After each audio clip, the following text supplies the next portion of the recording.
You've eaten Gotham's wealth, its spirit, but your feast is nearly over. This is not my home. It's an operating table. And I'm the surgeon.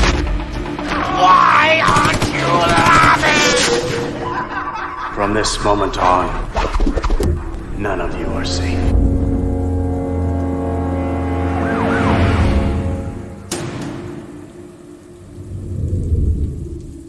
Welcome to the Batman Book Club, a podcast exploring the Dark Knight Library. I'm your host, Ryan Lauer. The Batman Book Club is a proud member of the Batman Podcast Network, hosted by Batman on Film. Just go to batmanonfilm.com, click on podcasts, and you'll find the Batman Podcast Network that has a whole list of other Bat-related shows that like to dive into other nerdy subjects. There we go. That all of us, including Peter Vera, love to frolic about in our free time. Batman Book Club is also on Patreon. So if you like what's going on with the show and you want to help support the show, keep the generators running in the Wayne Manor study, just go to patreon.com/thebatmanbc. Now, thank you for listening to episode 146, The Doom That Came to Gotham. It's that time of year, once again, where I'm starting to get a little too big for my britches. I'm starting to think that I know a lot more than I really do about the subject of Batman. So as you should always do, you need someone to come in and knock you down a few pegs. And I can't think of anybody better. He's done it twice before in the history of this show. He's put me in my place on Batman knowledge. He's the host of the Swamp Things podcast. He's a bit of a professor himself. It's one Sir Robert Reineke. Robert, welcome back to the Batman It's Book Club. always a pleasure. Yes, I enjoy having you on the show. I always become the student when you come on this show, as you teach us all many of things. So Yeah, like how to over prepare. it's a lot better than under preparing, because then you sound like a fool. So yes, I appreciate that you came back on here. I'm glad that that we've settled on the book that we're going to talk about, Batman, the Doom That Came to Gotham.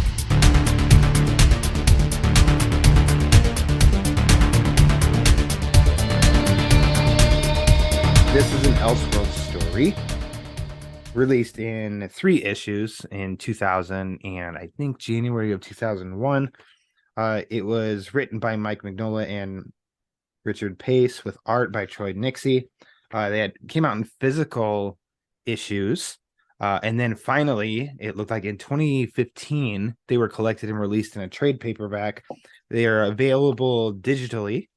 They're also on DC Universe Infinite Ultra. The trade is actually, and then the actual upcoming, actually in just a few weeks, is a new updated trade paperback version. And then the first trade paperback is available on my favorite app of all time, Hoopla. Coincidentally, that's where I read it. Oh, is it now? That's the version that you read? Yeah. I remember having the original first issue in my hand back in the day, but I think I said when I saw that they weren't actually doing it at the Mountains of Madness and they're actually doing something in Gotham, I said, well, I was hoping that they would have kept with the Mountain of Madness as an adventure setting. So did you get all 3 issues when they were first released? I did not. You didn't, just the first. Okay. Yeah, I looked at it on the rack and I said, Yeah, we'll pass. We'll pass on this one. it's a little expensive, and I wasn't as much into Lovecraft at that time, though I read the Mountains of Madness. So okay, well, I definitely recognized it as a Lovecraft riff right away. But it's really silly. I don't know why I did this. I own them digitally, but I went ahead and I checked it out through Hoopla because I love Hoopla. So I guess I just opened it up on Hoopla and checked out the trade paperback through that. So read it digitally. So I guess you kind of just answered this, but I'd say, do you remember when you first read this? Well, I think I first read it when we settled on doing it. Okay. But I just reread it yesterday. Oh, okay. So Yeah. Interesting. This is I'm going to somewhat have to run and new. grab my notes. Oh my goodness. Okay, so I actually hold on a second here. Robert Reineke. Did I read this story before you did? I read it in 2017. That's a change of pace. Did you just become the student, Robert? No, I don't think so. No, Stay I don't tuned, think people. so. He's gonna knock me down a few. And then I mean, you can explain the story here of why the doom that came to Gotham. Why/how did that become the book that we talked about? Well, because there's a big animated movie coming out at the end of this month. There you go. I think you and I, because you also And I looked at it and go, oh, you need somebody to talk Lovecraft with you, don't you? yeah, I could feel your eyes light up through the DM screen on Facebook, talking Lovecraft, and I'm like, yeah, I don't have knowledge of Lovecraft, so I would be thrilled when you return to the show that this is the book we talk about, because then you can definitely spot like references and give some more background and context to certain things that maybe I just took as is at face value in the story, and that maybe many of us did/do with this story, take at face value. And well, actually, if you look into it a little bit more, this actually hints towards this and yada yada. So all of that came together really well, and getting you back on here for this being the one to talk about. The first thing that I really want to note with the story is it being an Elseworld story. And I love that. I really actually, more often than not, I really enjoy the Elseworld stories that I read, because I know kind of all bets are off. And there are a lot of cool ways that you're noticing bringing in the normal, Bruce Wayne/Gotham world into play, but seeing how they're doing twists with it. And then also, like, you honestly, you don't know what is going to happen in the story, because at least in main Batman books and stuff like that, that some characters are safe, that somehow, some way Bruce Wayne's gonna live, or if he dies, he's not really dead, he's coming back or something like that. Whereas in Elseworld stories, anybody can bite the dust at any At moment any in time. Yeah. So definitely, I remember, I think it was just, I was on a trip actually, and I was looking to load up my iPad with reading material, and I think Amazon or DC, the DC app at the time, or maybe both, were having digital sales. And this was one of the digital sales, was $4.99. I'm like, I've never read this one, I don't have this one, so sure, why not? And Have the cool Magnolia cover. yeah, definitely. And it caught my interest on that. I'm like, I know I've seen this cover before. I know I've just never read this story. So it was like $5 digital. Sure, why not? And then I read it in the hotel room, and I'll flat out admit I was very indifferent to it the first read. I don't know what I expect. I think I went into it completely blind. I just didn't know anything about it other than what the cover looked like and Mike Mignola's involvement. And so I read it all the way through, and I was just a little like, I don't know. And I actually hadn't revisited it until this past weekend when I reread it. And I liked it quite a bit. And this is before you're gonna tell me all about stuff that went over my head. But at face value, I actually I dug this quite a bit. It took a little bit of like a strange kind of weird turn for me, almost maybe a little too bit, but that wasn't prolonged. That was actually kind of quick, and then kind of came back, and I was all right with it. So with this being, I mean, I guess we can start first of all, since this is a fresh read for you, new read, like, what were your thoughts first read through, or your overall impressions of it? Well, obviously, we'll get into the Lovecraftiness of it. Yeah.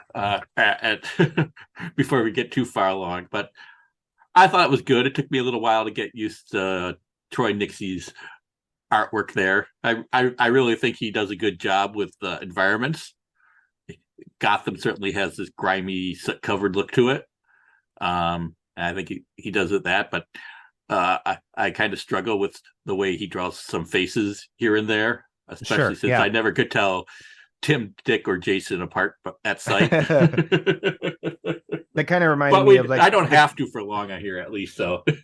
like the Gotham by Gaslight animated movie. I think the Robins were kind of pretty much seemed to me very, very similar in face. Yes. So maybe it's like an Elseworlds moniker of no, they all have to look the same. It could be, Yeah. but as I said, it's not a problem for long. Yeah. So you did like it, and then Yeah, I think it's very atmospheric and the art. And I think there's some cool ideas in here, but I'm not in love with the story, but I like it. okay. Yeah, I think that's kind of where I am too. I mean, it's kind of funny in how the title to me of I don't know what it's referencing, but the doom that came to Gotham. That's a cool title. It is a cool title. It almost seems very blunt, of yep, trouble's a coming. And the story is kind of like discovering, yeah, this guy, something's off with him, and he was messing with something frozen inside of like, like a glacier or something. Um, and they brought him back to Gotham, and actually with him, yeah, some weird stuff is gonna happen now. Doom is coming. Like bluntly put, that kind of is the setup. Now, that's not all that the story is by any means, but the hook, like right away, I think there was almost a little bit of a like a Dracula vibe with me a little bit, in how the guy that they found and brought back, Glendon, I think. Grendon, I think it is. Okay. Something with him. Just on the ships cruising back to Gotham made me think of what's is it Renfield? Is that Dracula's assistant? Renfield? Yeah. Yeah. Like in There's that original, and it looks like also... him. He's weird. He's in the bottom of a ship as it's coming. Like it just made me think of that a little bit. There is that, and there's the voyage of Dracula to England that's probably best done in Nosferatu. Yes. And I mean, right out the gate, that's our first nod to, like wink, if you will, is that they're going after this expedition in Antarctica in 1928, but it's, they're looking for Penguin, looking for good old Ozzy himself, who's become one with the Penguins. Yes. And that was kind of unique. I didn't remember that at all. There wasn't a whole lot that I did remember, except for one thing in which we will get to. I think it is like an interesting setup though, and not until I flipped back to, after I finished reading it, I flipped back to some of the beginning pages and looked at them over again, and kind of what something that's happening to the Penguins in that, I think is, oh, okay, it was, it was there from the beginning of whatever's kind of starting on the Penguins, like that like the vibe of that in the connection to another character in the story later on of Harvey Dent. It seems like, you know what I mean, a little almost like, to me it made me think of like little suction cups on octopi. Which I don't know if that's accurate or or not, but the setup here with this thing that's down there in Antarctica,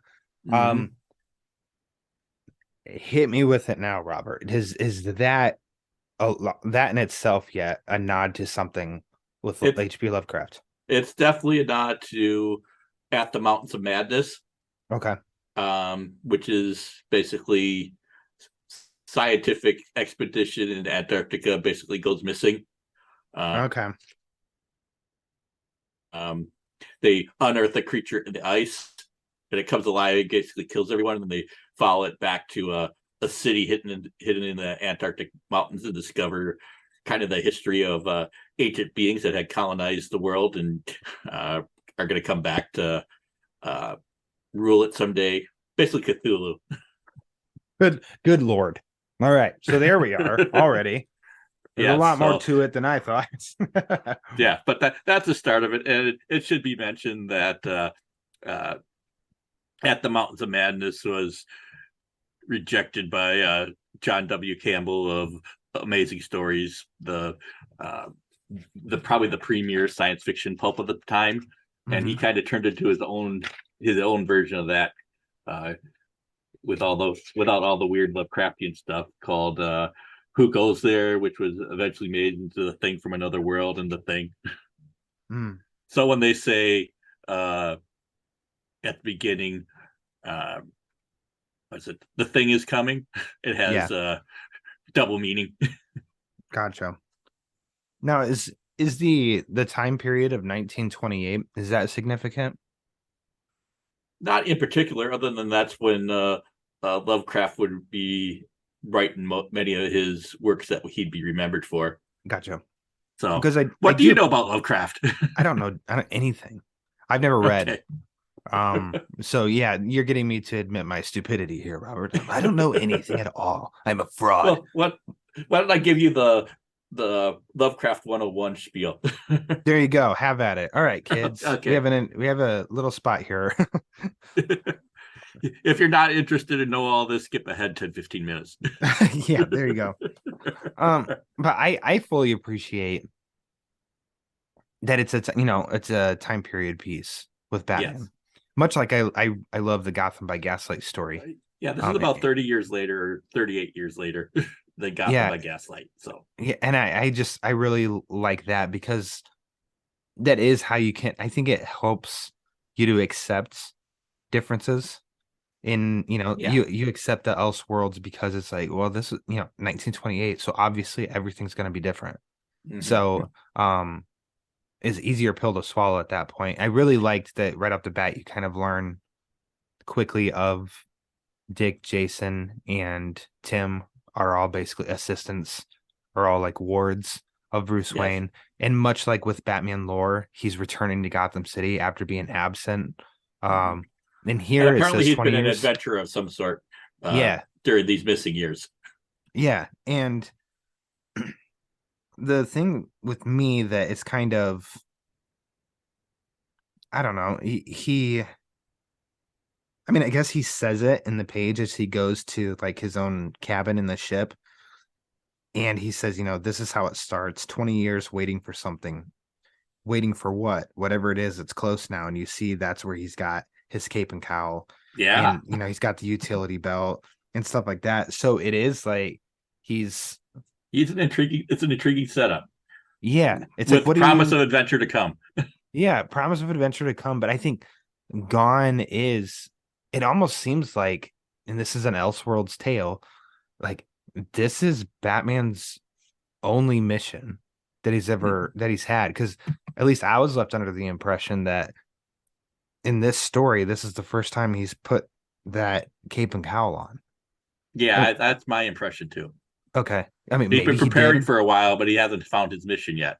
Yeah, and something about this just like kicks off seeming strange to where, like whatever it is, it's close now. Like, oh, now's the time. And I like the inclusion of like going back to Wayne Manor after, again, 20 years of being gone. But I think finding the man in Antarctica does set things in motion, but I do think returning to Wayne Manor like accelerates it, because that's where they find the dead body in Wayne Manor, which is Langstrom, and then that's just the mystery, the ball of yarn that starts to unravel or lead them through, or start the path that's going to lead them through this adventure. Yeah, absolutely. So I promised you basically kind of like the floor.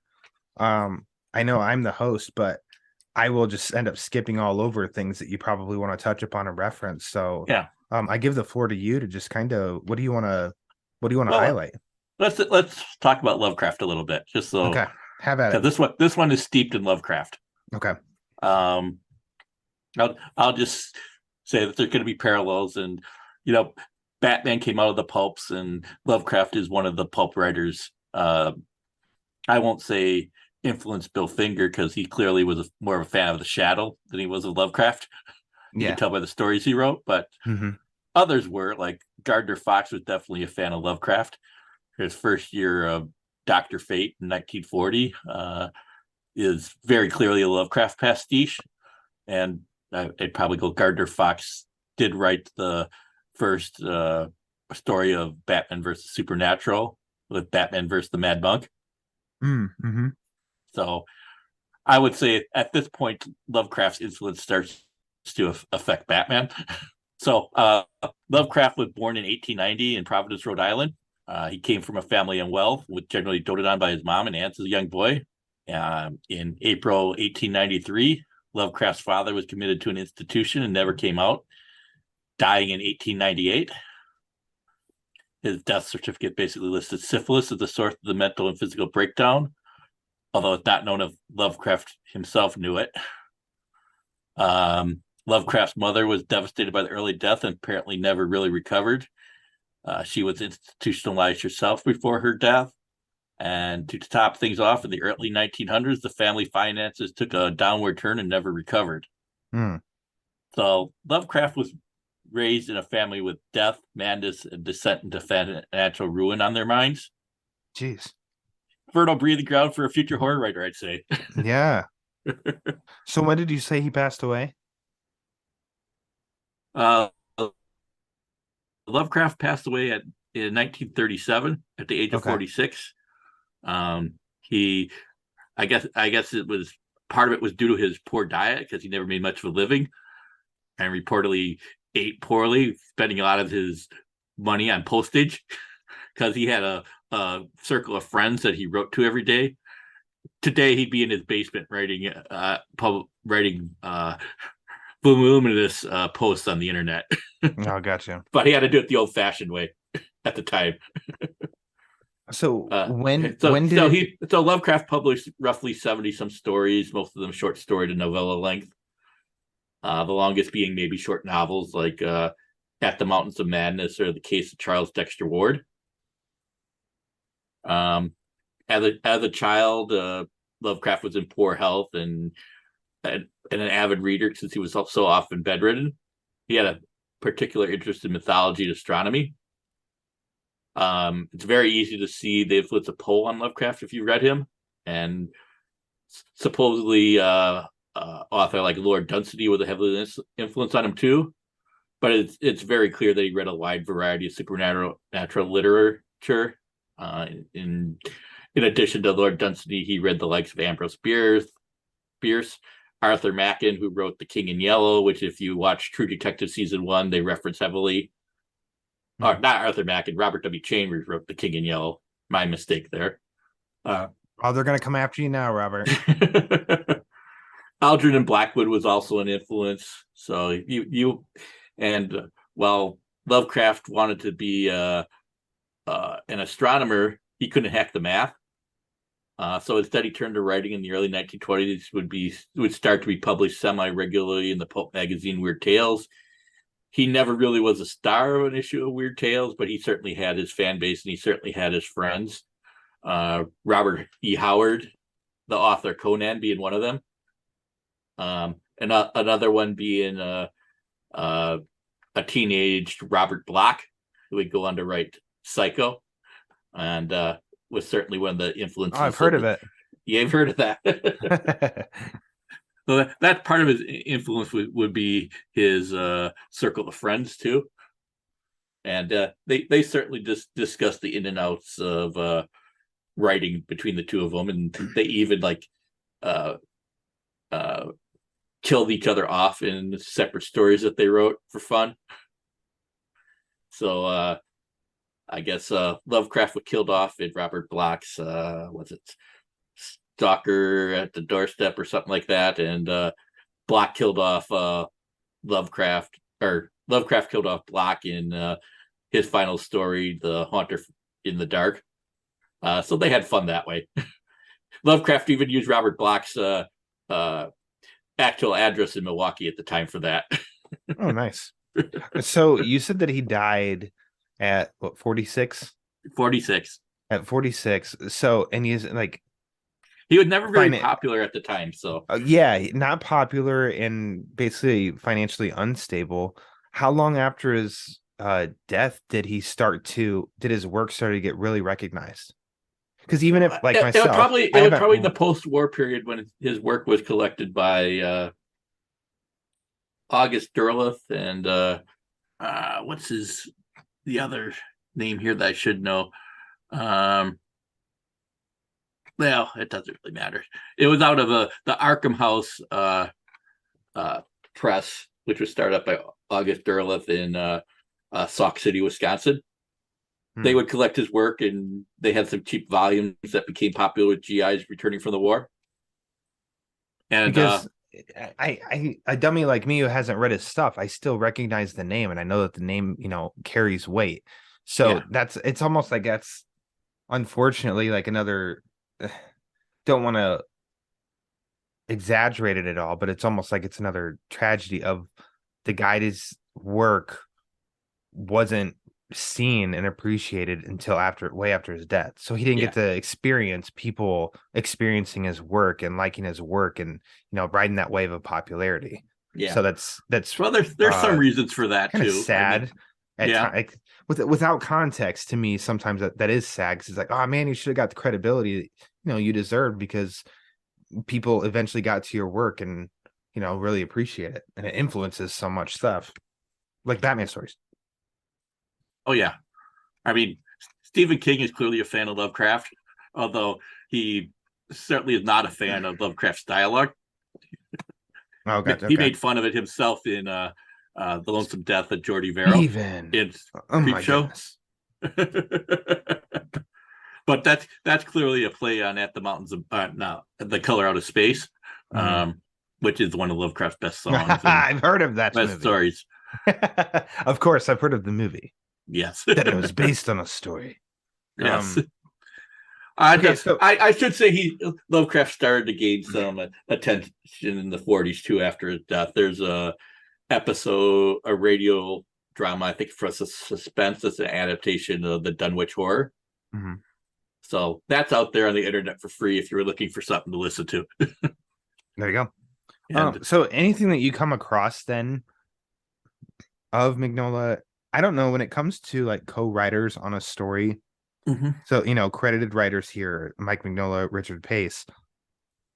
I'm always intrigued of how does a relationship like that work when it comes to writing a story. And yeah, if the that's influences of Lovecraft, like how did this even assemble and who's more of a fan? Are they both equally a fan?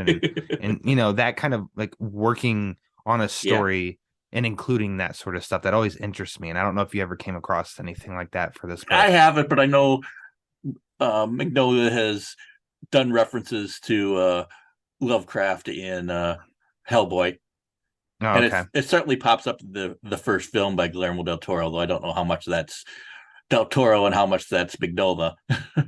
Gotcha. But this there. Let me tell you a little bit more about Lovecraft's stories, just so we're on the same footing on what Lovecraftian actually means.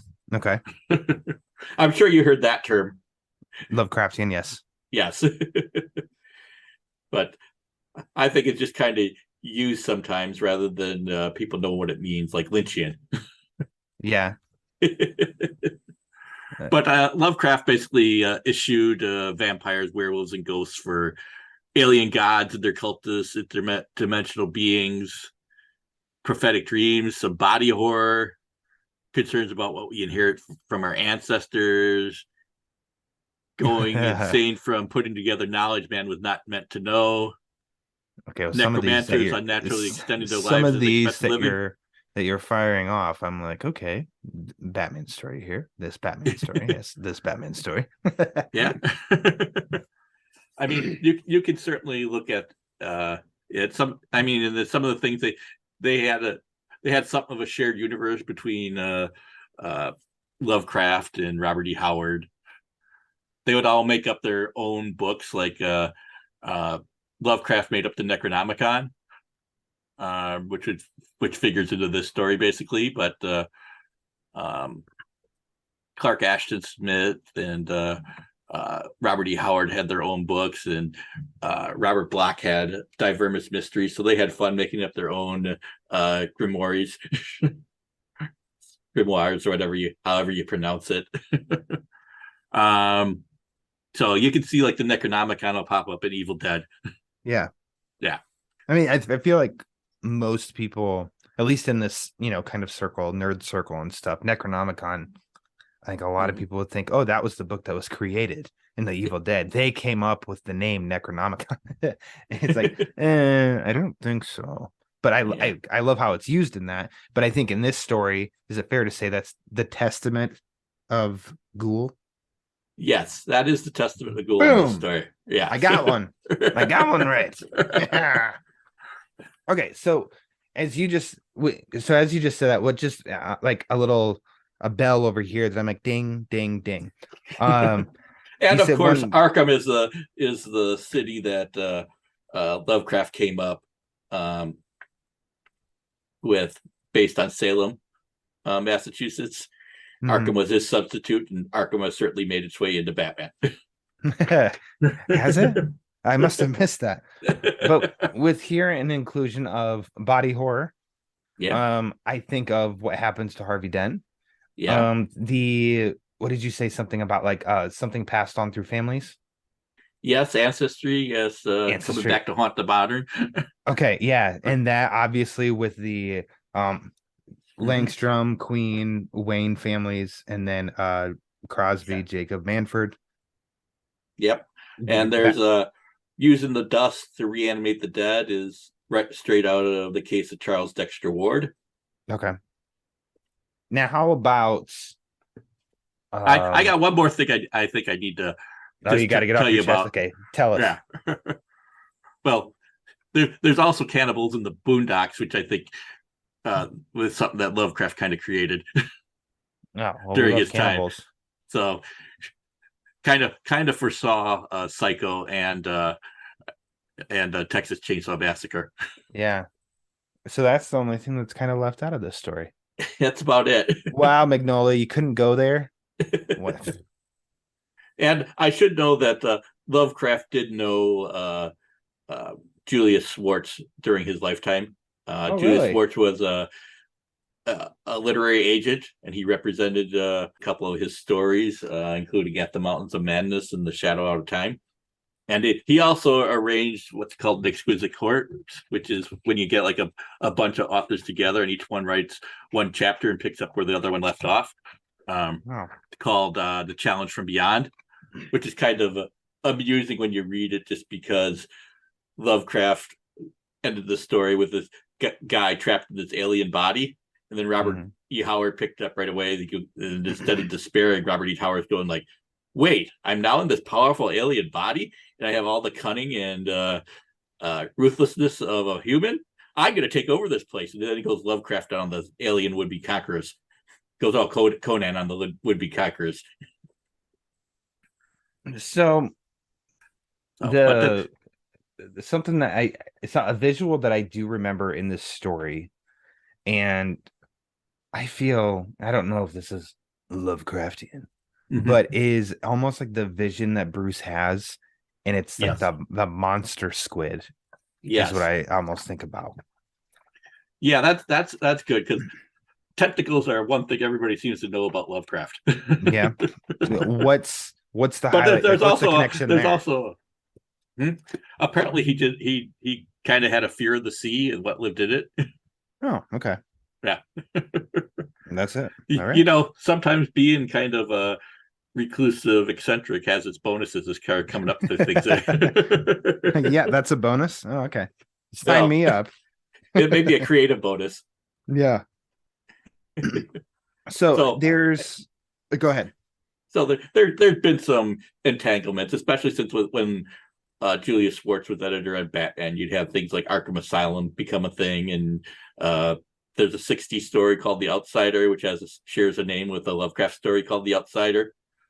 And I would say Secret of the Waiting Graves can be seen as being influenced by Lovecraft's The Picture in the House, but I would also say that Poe is obviously an influence on that too. But but that's kind of something you could say. So I would say Lovecraft kind of may have influenced Dennis O'Neil and Neil Adams in that kind of heavy gothic Sure. period that Batman was also going through when he relaunched. Well, I like Fair- the yeah, vibe of stuff that you tell me though, of like with yeah, that kind of horror, yeah, that horror vibe and everything and atmosphere, and that kind of stuff, like that just bodes very well. That pairs very well with Batman and Gotham. yeah. I should point out that one of the elephants in the room that by 21st century standards, Lovecraft is a racist, xenophobic, anti-Semite. Okay. By the standards of the 20s and 30s, he's also a racist, xenophobic, Oh, anti-Semite. okay. All right. So Well, there you consider go. that a trigger warning. A warning. But I Okay. mean, he also had a Jewish wife, so who knows? Okay. Complicated guy, apparently. Robert, this is where we stop mentioning the name H.P. Lovecraft and we move on to just Batman. Okay, let's cover Fair all enough. of our Let's bases go here. on. No, but so I was actually gonna move on to, so as you were, as I said, with elements that you were talking about and like some of the Mhm. story nods and everything that it was hitting on, some of the familiar names. So aside from the three Robins and Bruce Wayne, and then Alfred's in this too. It's a small snippet of Gordon, but then I'd say he's a Then- hero. He's more of an ally, even though they don't have scenes together or anything. But Harvey Dent is a good guy in this. Yeah, he remains a good guy throughout. Exactly. Yeah, and the tragedy still happens to him. Yeah. But as far as like villains, we get a lot of actual villains in this story. Yeah, Grendon ultimately just basically ends up becoming Mr. Freeze. yeah. You It's get also somewhat based on Lovecraft's story Cool Air, about Oh, a guy who finds a way to extend his life indefinitely, but he can't survive in warm temperatures. well, it's all connected.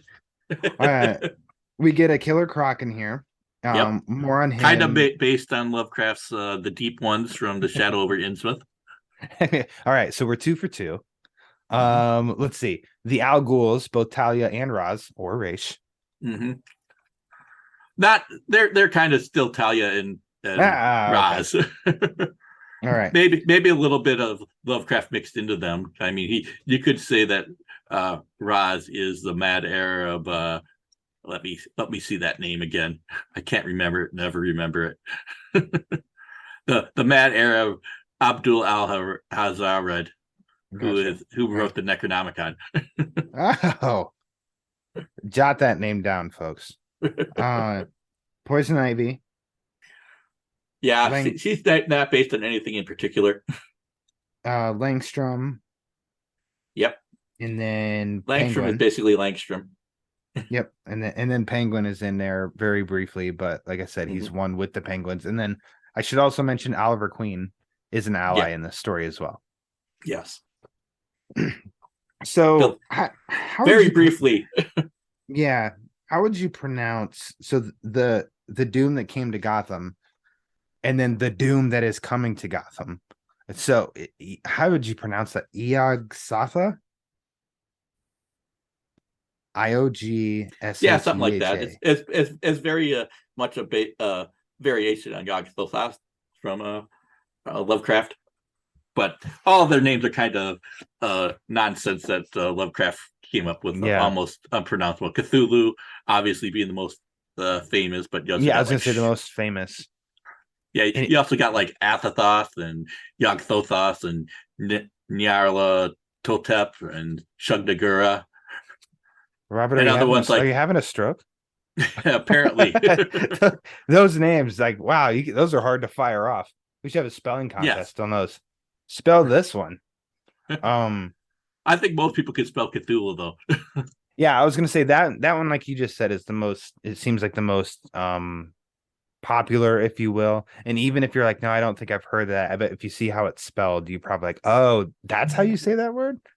But yeah, the little so Yog-Sotha, that's the squid, if you will. Yeah, that Bruce sees in his vision. Like that's what's gonna come to Gotham, and the these events that are unfolding are like Talia comes into play. She needs the testament of Ghoul to, raise her father, bring her father back from the dead, raise from the ashes.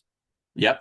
Uh, and then together they're going to get this squid. And what I love about the whole reason that all of this is happening is because of, and I always kind of take it up, but it's the sins of the father Yes. shall be, what's the rest of it? I know you know it. Was it revisited upon the sun or something like that? Yes. Like Or I if think it, that's a strong, like that's a strong quote that I think has a lot of story. And like, Mhm. it's got you can do something just with that. If that's your seed of an idea, I think it can blossom into a pretty like a good story. And here we get a flashback sequence of basically like the origins of Gotham itself. And it's the one professor that's like I've never heard of this guy before, so I feel like he's created just for this story. Professor Crosby Jacob Manford, but he and Bartley Langstrom, Henry Queen, and Thomas Wayne in telling the flashback of this in a really cool way. So Manford is dead. We get Barbara Gordon, I also forgot to mention in this, Mhm. acknowledges the fact that she, how we knew Barbara Gordon at this time in 2001 is that, she was paralyzed. So she was in a wheelchair. Well, in this, she's in a wheelchair, but it's like she's got a voice box, an Yeah. early concept voice box, but she speaks with the dead. And I'm like, oh shit, that's cool. Like It is that's cool. an original cool idea to throw in here with Barbara Gordon. And that's how she's telling the story of Manford, who then lays out and does the whole flashback in the story about the four of them that came basically to Gotham when, like early 1800s. Like he said specifically Earlier like than that. 319 years ago, you know, Yeah. and oh yeah. And not early 1800s, early 1600s. My math is way off. Um, and basically talk about how they traveled with this warlock named Ludwig Prynne. I think Um, that's a reference to the Scarlet Letter. there you go. This is why we bring you in here, Robert. And At he least the print name is, I think.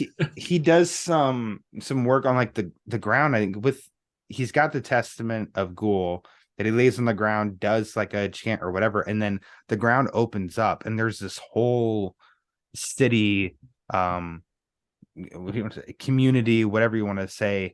It kind of made me think of in Arkham City, like Mhm. the old Gotham. That's underneath, and Gotham was built on a city. Yeah. Of course, at Kind of this like time Dark period, Knight, Dark City. yeah, there you go. My voice just cracked there. Yeah. Huh. Yeah.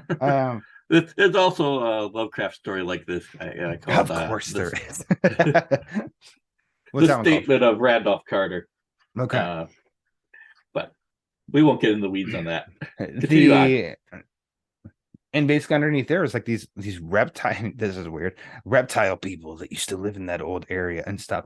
Well, while they're down there, they basically says of as if like it's almost like we said some things and we did some things. We want Gotham to prosper and us to do well, but then at the end of it, they feel like regret and kind of remorse, and so they basically quote unquote kill Prin and leave him down there, and um, they go above ground, and Gotham prospers.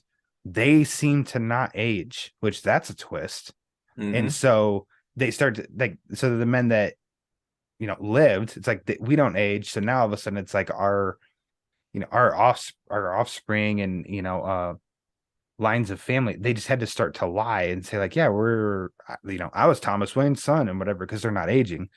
um and then kind of says of the origin now of Thomas got impatient, he wanted a real family and stuff, and that's when he married off and he had Bruce and stuff. But Prin didn't die. Hmm. Instead, he kept drinking infected or strange liquid underground, and it over time morphed him into Killer Croc. Yes. All this is told in the flashback story, and I thought that that was really, really cool because it does give a lot of weight and explanation to stuff. And I think not all flashbacks just work. It does feel like, oh, this is, exposition dump. This is massive expedition dump. Okay, I get it. And it bogs down the story some. But I thought this flashback and going through all this stuff, it was surprisingly, given the subject matter at hand, it was still easy to follow.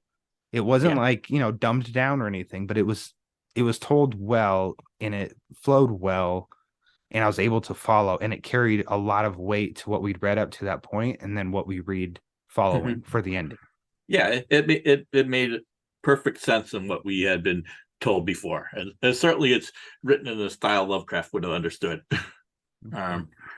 as an homage to him. Mhm. And I feel that the art is a good complement to that story. Yeah. You said it took you a while to get used to some of the art. Yeah, and it did. I think in the beginning, especially, I think it becomes better later on. Gotcha. At least the faces is the only thing I really struggle with, because I don't think Dick, Tim, or Jason look much like Dick, Tim, or Jason, and without the word balloons telling me who each is, that's the only way I can identify them. I would also say Bruce Wayne looks a little pudgy compared to what he usually looks like. So I totally get with you on the faces part. So the art overall, I'm like, it's good. I like the art overall. Yeah, it's I good. think it's very atmospheric. Atmospheric for sure. I think that's the best part about it. But the faces I think are, like you said, because I'm looking at one page now, and it's after when everybody's basically out on the dock looking out at the ship that's now completely frozen over. And then you go to the next page, and it's just like, it's a bunch of the people all gathered, and even Bruce is amongst some of them on the top panel, and all that looks good. And then it's like you look at the bottom and another face, and it's like, wait, what? It just looks off. And so there is a little bit of almost like an inconsistency there, I think. So I just highlighting your point that, yeah, I think, and I know that maybe that's nitpicky or harsh or something, but I think the atmospheres, which that's for me, for this story, that would have to be the thing that, like, no, that has to work. And it does. Faces, I can just kind of be like, well, whatever. So I do think that the art overall is good. It's not, nowhere near like, oh, this is one of the best illustrated stories, Batman stories I've read or anything like that, but it's definitely not like anywhere near the worst bottom. Yeah. So it's definitely in that middle, that popular middle, which is completely fine. I am surprised Mignola didn't do this himself though. Yeah, Magnolia's busy, and he probably makes a lot more than he makes from comics doing other stuff. That's true. But I mean, well, yeah. Yeah, but it's definitely playing in the Gotham by Gaslight space, with Batman and the architecture, and certainly doesn't have all of his toys and gadgets that he would have. I would say I don't recognize Jason Blood at sight. Yeah, usually he's easy to pick out. So here's which is fun I'm surprised you reinvented him. He looks more like David Thewlis to me than he does like the comics Jason Blood. I've said it before on here that I don't really like Etrigan. Did not bother me in this story at all. Didn't mind him. So hooray. I don't know how they did that, but didn't mind Etrigan. So I can't say that I don't like Etrigan at all when he didn't necessarily, bother me. Yeah. Well, there's a lot of people that try to imitate Alan Moore's rhyming, but don't have the skill to do that. There's some rhyming in here, but they don't overdo it. Well, a couple of things of note for me. It's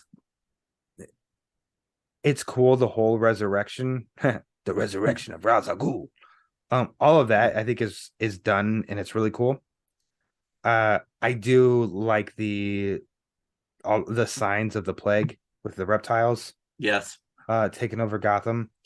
That was like one thing with that I remember learning younger, like in school, and about the plagues and like the biblical touches with that and stuff. And I thought all that was like kind of creepy, but also like cool.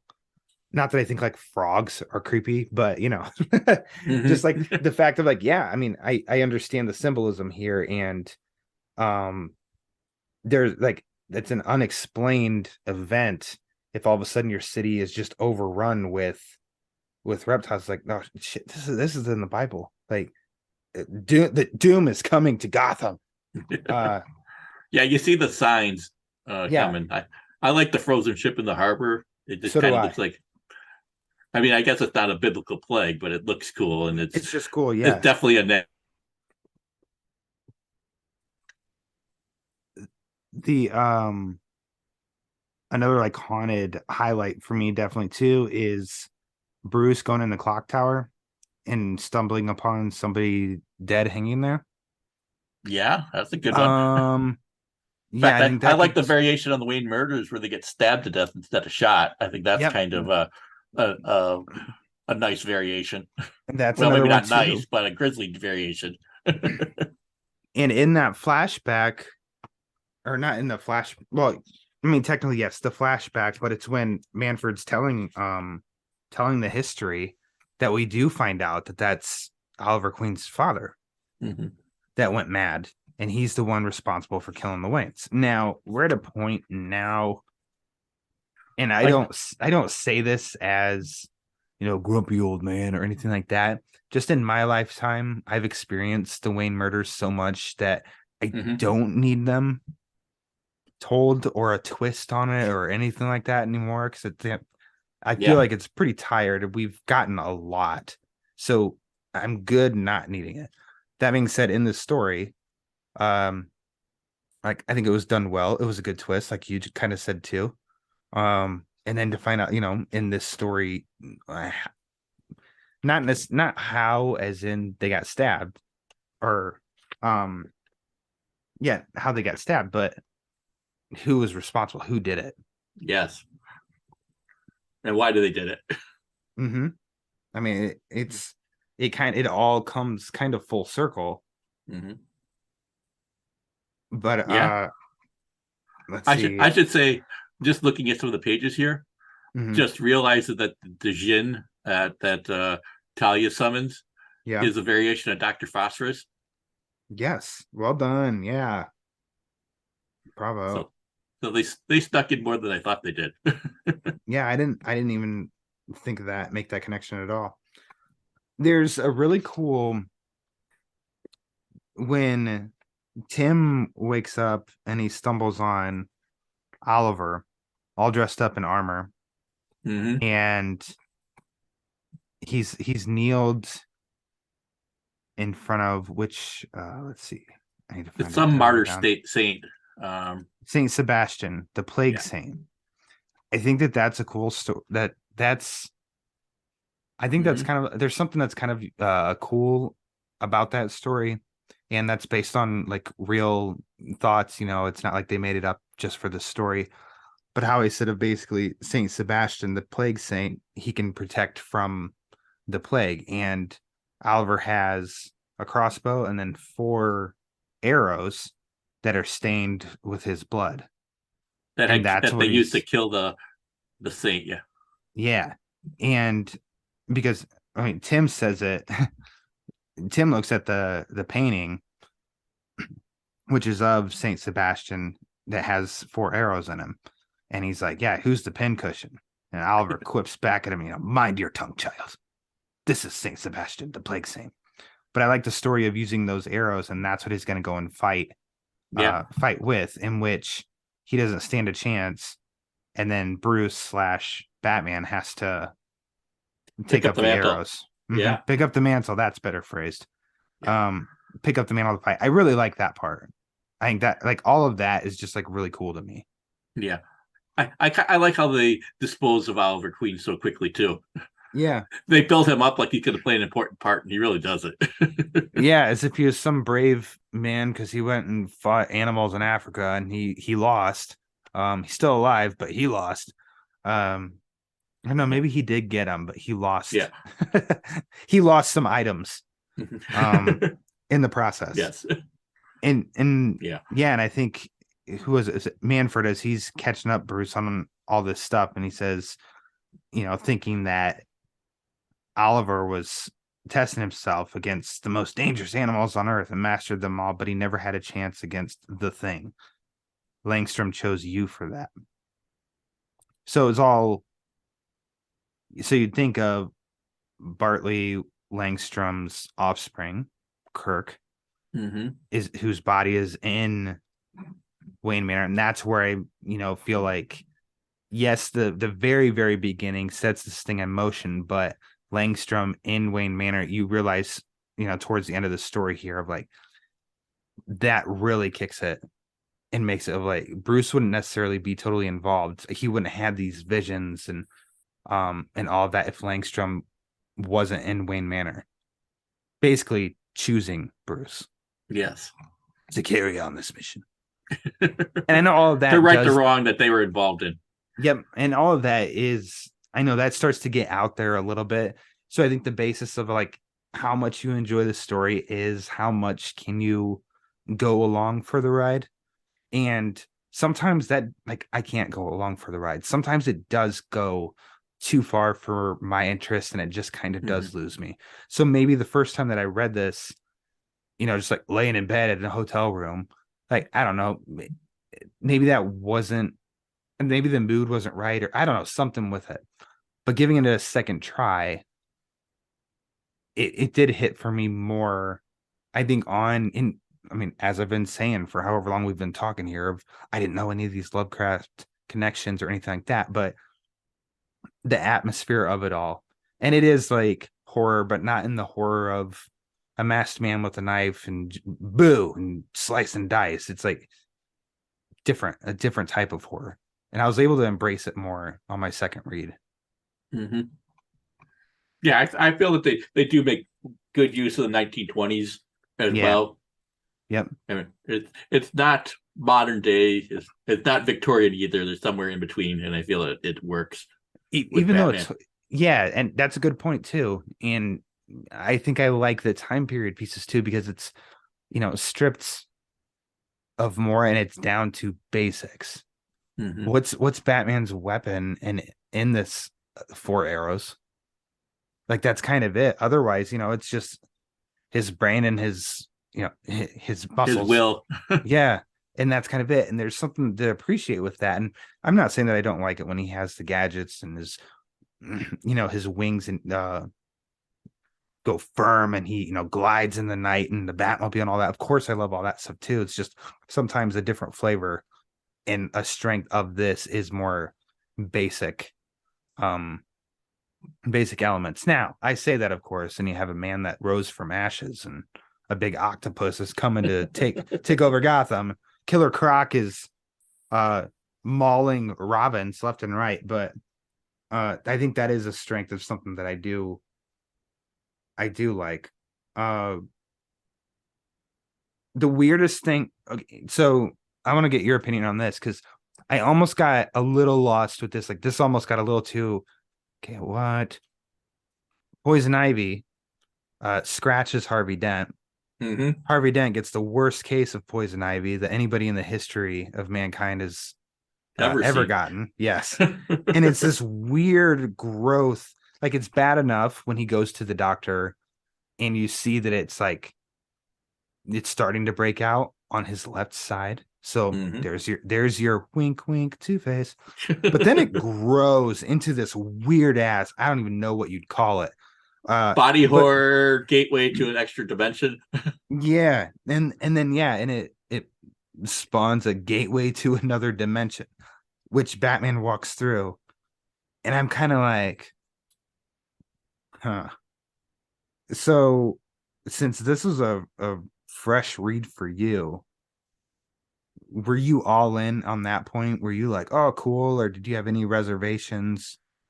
I feel that's like one of my favorite panels. There is that, it is okay, that gateway coming out of Harvey. I think that's the full body horror thing going on there. I really like that one. It's so imaginative. I was in there. It definitely has that kind of biomechanical alien feel. Yeah. I can see you're looking at it and you're like, Batman's walking through a portal. Lucky. That's all Not I about wanted lucky, to do. but I just want to walk through a portal. But I don't exactly, I mean, and then you turn the next page and it is this, path to, I mean, you'd imagine that it's like a massive forearm with a hand and they're in the middle of that in the palm. But what would you call, like, take away dialogue and anything else? You see this page, like, what would you call that? It's not witchcraft, obviously. Um, it- it's not a seance, but it's some sort of ritual. just, I mean, you just go with just a ritual. Yeah, a summoning ritual of some sort. It looks like just That's where I can get lost a little bit. yeah. Now when you include, there's something weird because when it's like more familiar horror, so you'd think of, like witchcraft. You think of a lot of this stuff for like witchcraft or summoning of the devil or something like that in horror.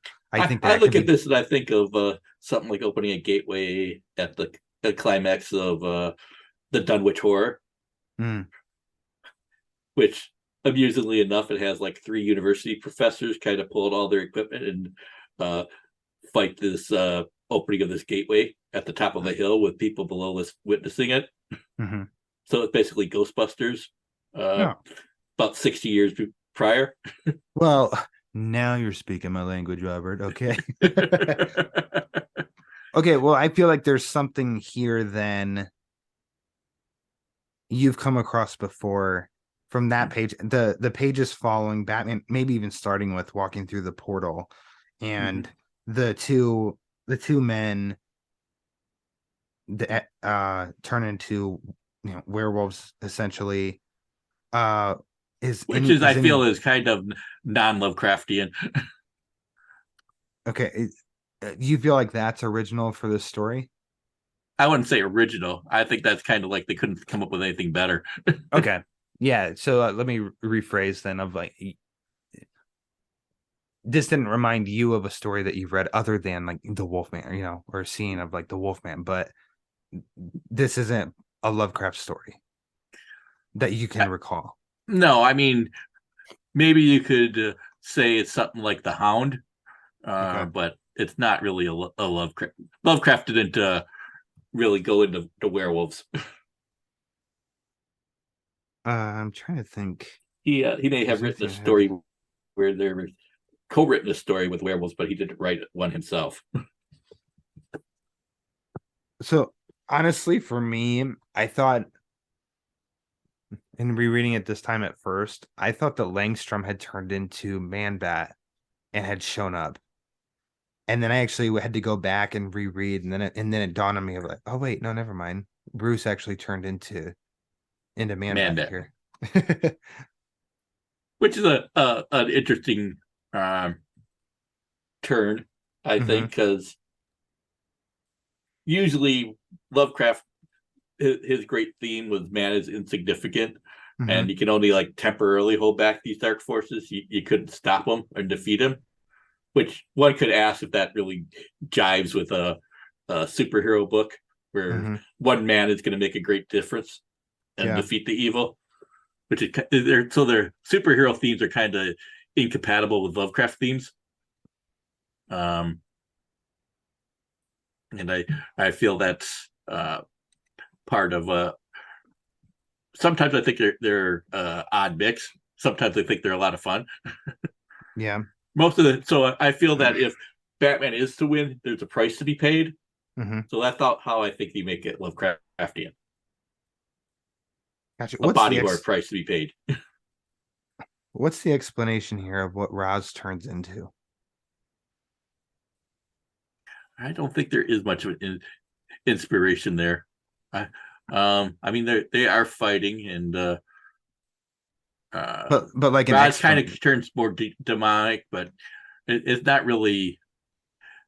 Maybe there's some sort of being imposing itself over him, but there's no real good explanation within the story. So those are just little parts for me where it's like, and I know I'll laugh and you can laugh and anybody else can laugh when I say where I start to feel like dumb of like, how did I just read that and I don't wait, what did I miss here? How did he turn into that? I don't, huh? Yeah. And so I just felt like I kind of missed it. And then I kind of just accepted it and was like, okay, whatever. He just turned into that thing. And now Batman is a bat. Batman is Man Bat. And they're fighting each other now. Okay. And then Eoxatha comes up and basically swallows Talia. Yeah.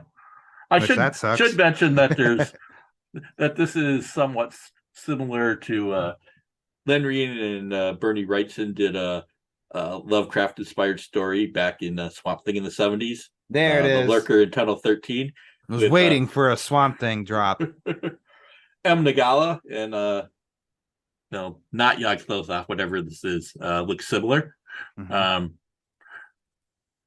At least it looks similar down in the pit. I think once it rises up, it looks quite different and not shaped like anything other than it has some tentacles and it's a big mass. So it's very Lovecraftian in the classic sense that Lovecraft always, a lot of times he would say that his monsters are indescribable. I have a hard time describing what this is. Yeah. That's the perfect description. Yes. Of indescribable. Perfect. It has some tentacles. That's about the only thing I can really say. Yep. I mean, it's not. I can't fully explain how it's destroyed. No, I can't either. That seems to be a little bit. I mean, Etrigan destroys it, but why Etrigan to destroy it? I'm like, okay, he destroyed it. Cool. Fair enough. I don't need a full. Yeah, I don't need a full on breakdown of how it happened because I almost feel like that would be a big exposition dump, and then I'd be like, well, I didn't need to know that. It's just like they did, and then he just needed to be at the right place at the right time to destroy him with fire. Yeah. And mission accomplished. And then always a cool explosion when it's like massive explosion underground. Mm-hmm. So then manhole covers blast off, and here we got a fire hydrant that erupts, and flames shooting out of everything underground. I mean, that's just a cool couple of panels. And you get a great like rebuilding Gotham from Tim, who's now in charge of Wayne Enterprises. Yeah. And it's, like and poor Harvey gets burnt up with it. He does. But I mean, he's better off just bye. Because he doesn't want to live with a portal shooting out of his left side. But I mean, it's a cool and a tragic sort of ending for that. Bruce's permanent shape now is as the Man-Bat, and he is shut off from humanity. Yep, but alone in this dark attic. I mean, but Tim even says, at the press conference of, as you know, Mr. Wayne was injured in the fire. He has withdrawn from public life, but he assures me that he will be watching us all, and should Gotham ever need him, he will be there. And then it cuts to inside. Like you're seeing each panel like getting closer and closer, and then eyes are looking out of the tower, or one of the highest rooms in Wayne Manor, and it's Bruce as the Bat, and he says, "And God help you all if you ever again have need of me." So very much a Bruce Wayne thing to say, yeah, a Batman thing. Yeah, and I mean he's gonna be there. He's waiting. He gave us a signal, and if somebody shines a signal, then I'll go. So he doesn't end up dying in this story, but it's kind of the Red Raid ending again. Yeah, exactly. Nice comparison. You wouldn't see this isn't going to happen and be the end in like a main Batman story. Oh no, this is something meant for, and like you just said too, the Red Rain story, Elseworlds Tales. So that's like a cool benefit of. I didn't remember this is how it ended. I didn't remember that this is how Bruce ended this story either. So it was fun rereading it and experiencing all this and then seeing where it ends up. It was quite an adventure. Yeah. Without knowing the Lovecraft ties. Oh, we missed one in there. Yeah, have at it. I was gonna Yeah. say, is there anything to touch on that you wanted to touch on? We haven't yet. Well, Herbert West, MD, shows up in there. That's Herbert West, Reanimator, from the Lovecraft story that was turned into Reanimator. Oh. Well, I do know the movie. Of course, I know the movie, but no, not the book. It But gives cool. new meaning to the word giving head. Oh God. All right, slapping an explicit on this episode now. No, I'm just kidding. Was there? Should I say that the color out of space gives new meaning to the words mother son bonding? Oh God, I don't need to explore that any further, Robert.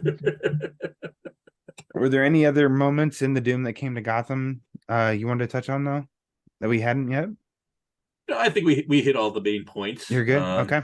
I mean, the art, the Lovecraft references, Mhm. the villains that were modified. I mean, I like seeing Batman with a bow. I think it before Year Zero, so I think they did a good job with that. Yeah.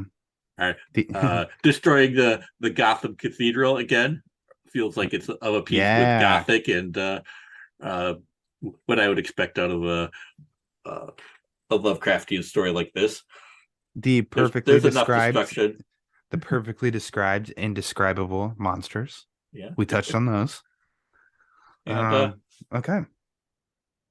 yeah, I had fun with this one. I think I Okay, had more good. fun rereading it the third time. I think right now. Yeah, I think because I don't have a physical copy, I do like this one enough that when the new one drops, which is just when we drop this episode, the movie will be coming out in a week, and then a week after that, the new collection of the book, which I don't know if that means that there's extras that weren't, maybe it's just a full-on front to back reprint of the one that was in 2015. I'm not exactly sure, but I'm going to pick it up because I'd like a physical copy of this as well. Yeah, at very least, I'd like an introduction by Magnolia.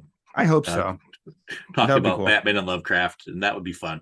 It's not too late, Robert. Why don't you try and write to them and say, "Hey, I'll handle the introduction. I'll do a commentary." If they ask in the me, back. I'll be happy to. That'd be great. A commentary. Where you can be like, this nod to. That'd be awesome. Yeah. And I could do an annotated version. And I should add that I do like that the ending does have consequences. It's not a return to the status quo. It kind of sets up a new one with the consequences. That's one of the advantages of the Elseworlds, that you can go to these permanent changes that you couldn't do in a monthly comic. That's a good point. Because I totally agree with that. Of course, there's a comfortability in, I mean, the same thing for some TV series, some movies, and even in some comic books that there's going to be an adventure, but we're kind of safe with this because we know, I don't know what's going to happen, but it's going to end in a familiar spot. Yeah. And with Elseworlds, like you said, there's consequences. It's changed. Where he's at when it ends is not where it's at when the story starts. So that does help keep this one. That's my big fear with the upcoming movie. I should say that's my biggest fear with the upcoming movie. Is it just gonna be Batman defeats the bad guy at the end? Gotcha. Well, because you already said it, I'm gonna go out of order in these last questions. So usually, I mean, you've been on this before. Animated, would you like to see the story adapted in animation? And I think it could be fun. It has been, and we're just waiting for it to arrive so we can watch it. And we had a discussion that we went back and forth on. Do you want to wait until the movie comes out so we can add that?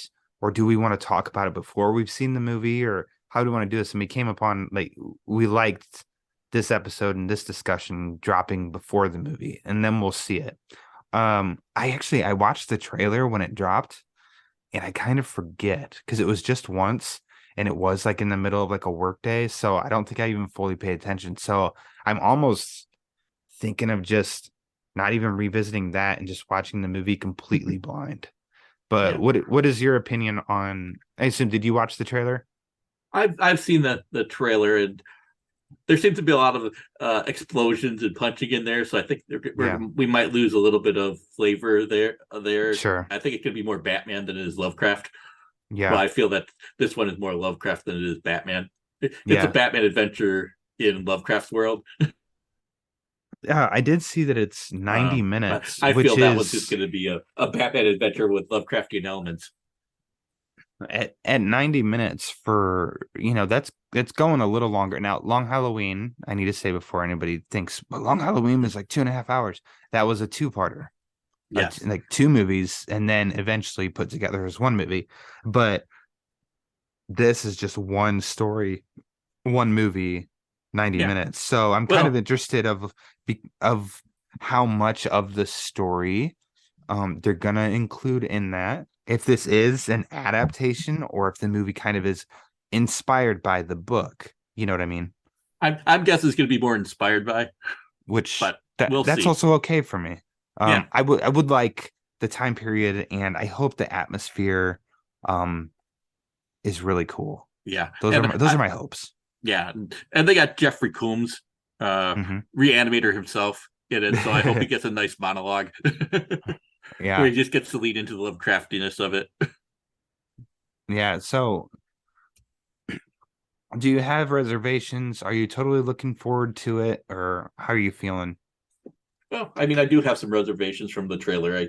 I think it's gonna it has the chance to end up just being another Batman story. Yeah. Without these consequences at the end. And I feel like the consequences and the body horror aspects are kind of necessary to get to make this something different than just another Elseworld. Yeah. Gotcha. Okay. But I mean, we'll see. I mean, I could be totally wrong and be pleasantly surprised. I think as soon as you watch it, you're gonna let me know what you think. I'm pretty sure that's going to happen. And I'll do the same if somehow, some way I see it before you do. Yeah. Now let's hop into some favorites. Robert, what was your favorite part of the Doom that came to Gotham? I really like the opening in Antarctica. I'll tell you that. Yeah. I think it's nice and atmospheric. It promises adventure. It promises horror. It promises at the Mountains of Madness, although it doesn't do that, but it does kind of encompass some of the aspects of that, more of the notable ones, like the weird penguins come up in there, stuff buried in the ice coming back alive. And yeah, I like that. The isolation, I feel all of that's handled very well. Nice. My favorite part, like I'm with you. I really do like the opening, actually. But I think my favorite part is the flashback. It's a good one too. A lot of information is told then, but it didn't feel like it bogged the story down. Instead, it helped boost up what we'd read and experienced so far in the story. Put the pieces together. Yeah, and which a good flashback should do. So I think that was my favorite part when I sat and actually really thought about it. Now, how about a favorite panel? I do like when we see what Harvey Dent turns into. Yeah, that's your thing. Yeah, Robert's dream. That's my body horror quotient that I was looking forward to. If I end up in a horror story, I want to give birth to a portal on the left side of my face. It's a weird choice for me, but I really like when the ship is approaching Gotham. That full page. Yeah. I don't know. That's a nice atmospheric shot of Gotham. Yeah, and it seems kind of cinematic, like you could almost hear, it'd almost be like the camera's facing the guys on the ship as they're like, we're here or whatever, and then it cuts to this big shot of them arriving somewhere and the music hits or something like that. I don't know. There's just something about it. And then of course you can practically feel the soot in that shot too. Yeah. And then it's even got Magnolia Co. on, one of the building signs, and then Nixie vinegar, and then fishy cake port, and then I'm guessing like a T for like port. I don't get that one, but that's okay. Yeah, I don't get it. It's not a reference that I'm aware of. Maybe that was for one of their friends, Fishy. No, it may be an oblique reference towards the Shadow or Innsmouth, which is a port city that's populated by half men, half fish people. Well, there you go. I knew. See, you put the pieces together. Include that in your commentary, okay? Um. So, I mean, before we get out of here, then Robert, just like what are your overall thoughts of this story? Then I your enjoy final it. thoughts. I don't think it's a masterpiece, but I think it's something different, and I think it's effective for what it does. And I think it's very atmospheric, and the Lovecraftian bits I think work, Mhm. and it carries through with a story you're just not going to get in the regular Batman book, which kind of justifies the Elseworlds seal. If I'm just going to get another Batman story, why do I have to have an Elseworlds on it? Yeah, and I think that totally merits its um why it exists. Uh, it is something different. Elseworlds, I think, needs to promise you something different. The look is different from the comics at that time period, setting and all that stuff. So I'm with you on all that. And then someone who's just, I mean, I almost if I say uneducated, that makes it sound like I'm dumb, and maybe I am, but I'll just say like someone that's very just unfamiliar. I got Tell you what's cool about Lovecraft. the the entertainment I think that you got out of it, that level, I think I did too, without the knowledge of the nods and stuff. Just firmly as just a story, as a comic book story, I Yeah, was entertained. There were parts that, of course, kind of I was like, this little bit here, this little bit here. But like I said at the beginning of our talk, that was kind of short lived though. It didn't go on too long to where I was really taken out of it. It was kind of quick, and then it moved on, and it kept me hooked. So I think it's like it's entertaining. I have it digitally, I know, but yeah, I'm gonna pick up the trade paperback when that yeah. drops too. It's and that's saying something about the story, and I do like it if I'm Mhm. gonna go double dip again. I feel that also it's nicely colored. Maybe we Yeah, didn't talk about that enough, but I feel that it's a good looking book for coloring. They got the griminess of it, but it also mhm. is very clear. Um, It looked very, very nice on my iPad. So I mean that's another thing too of I'm now this sounds really dorky, but yeah, I Dave wonder Stewart colored it. No kidding. what kind of paper are they going to print this on in the new trade paperback? Is it going to be glossy, or is it going to be a little bit, thicker?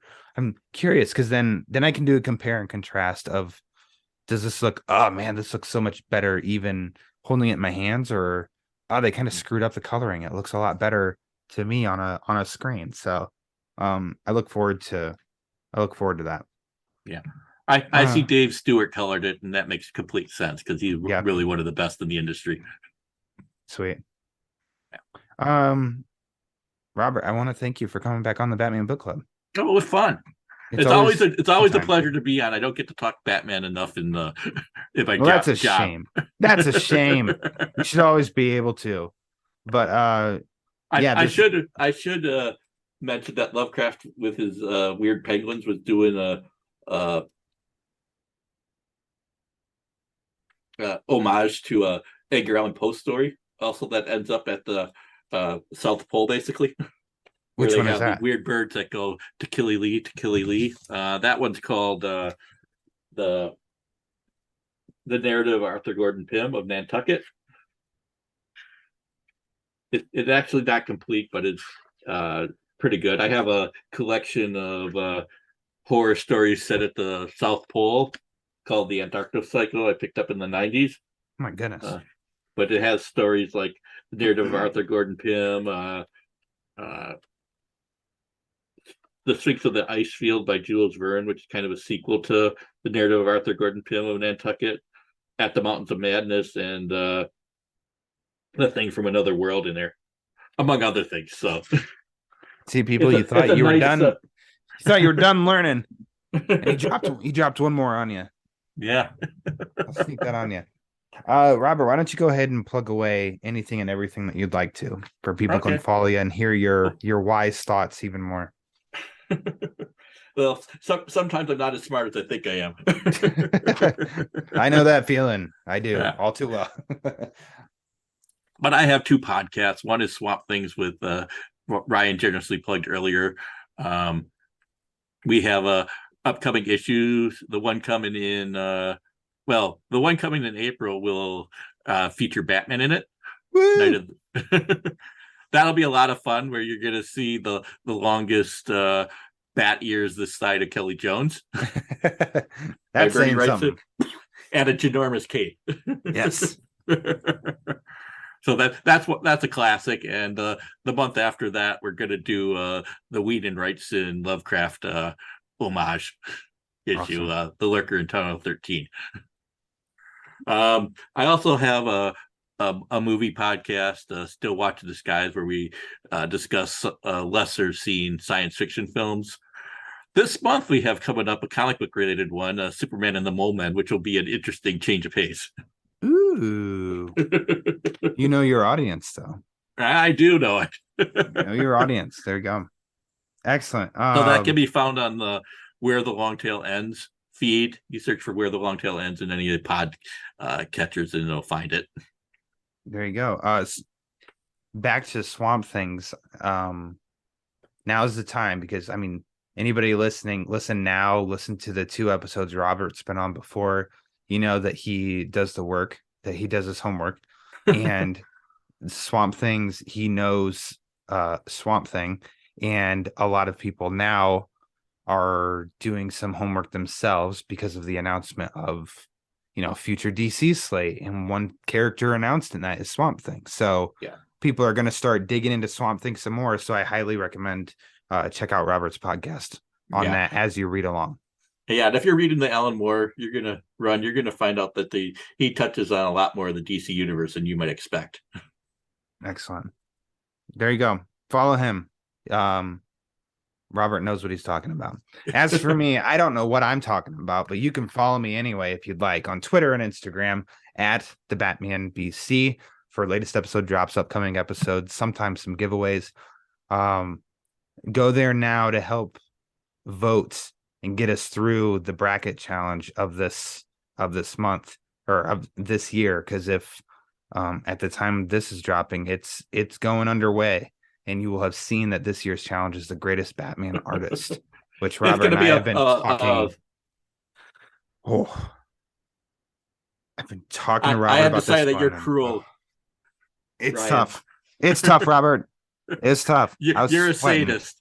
Yeah. You're making me choose. I can't. I can't list them all. It is. I can't list them all. But I need people to go and voice and help vote for their champions. More votes, the more fun it is, for sure.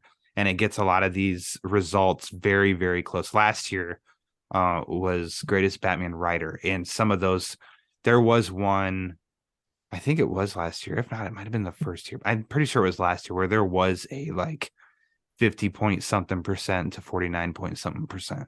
And that's just fun to see when it's like that close. It's just like a sports, a game where the score is really close. Make a difference. Yeah. So I just highly recommend go there and cast your votes on stuff. But also, if you haven't already, go ahead and go to YouTube and subscribe to the Batman Book Club channel.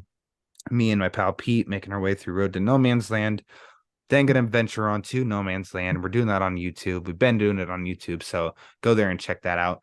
If you want to support the show, there's a variety of ways you can do that. Patreon.com/thebatmanbc, tpublic.com, type TBBC for the Batman Book Club. But if you don't want to spend any money at all, that's 100% A-OK. The easiest, most impactful, and quickest thing that you can do is rate and review the show wherever you listen to it, whether that be Apple Podcasts, Spotify, Google Play, Amazon, iHeartRadio, wherever. Just go to the rate and review page, rate and review the show, because the more reviews it gets, the more it helps spread the word. And as we all know, the word is panic. So for the professor known as Robert Reineke, I am the dumb student Ryan Lauer. And until next time, read my Batman comics.